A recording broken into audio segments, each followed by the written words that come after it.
নৈরাজ্যের চরম সীমায় পৌঁছেছে বাংলাদেশ। ঢাকায় প্রকাশ্যে চলছে সরকারি ব্যাংক থেকে টাকা লুট। বাংলাদেশের সরকারি ব্যাংক রূপলী ব্যাংকের শাখায় দিনে দুপুরে চলল ডাকাতি। খবর পেতেই চারপাশ ঘিরে ধরে র্যাব পুলিশ। দুষ্কৃতীদের সঙ্গে সংঘর্ষ হয় পুলিশের। শেষ আপডেট অনুযায়ী পুলিশ ৩ জনকে গ্রেফতার করেছে। ধৃতরা ছাত্র আন্দোলনের সঙ্গে যুক্ত ছিলেন।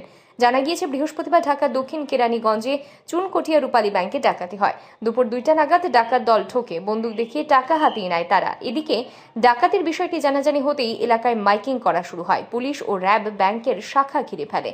প্রত্যক্ষদর্শীদের বয়ান অনুযায়ী দুপুর 2টা নাগাদ কয়েকজন ডাকাত ব্রাঞ্চের ভেতর প্রবেশ করে। সেই সময় ব্যাংকে 10 থেকে 12 জন কর্মকর্তা উপস্থিত ছিলেন। ভিতরে ছিলেন 12 থেকে 14 জন গ্রাহকও। সকলকেই কার্যত বন্দী বানায় ডাকাত দল। বন্দুক দেখেই ব্রাঞ্চের সেকেন্ড অফিসার তৎক্ষণাৎ ভল্টের ভেতরে প্রবেশ করে ভল্টের দরজা বন্ধ করে দেন এবং বিল্ডিং এর কেয়ারটেকারকে ফোন করেন।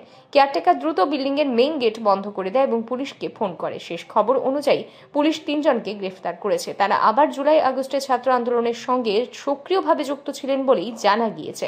Bureau report, RE news.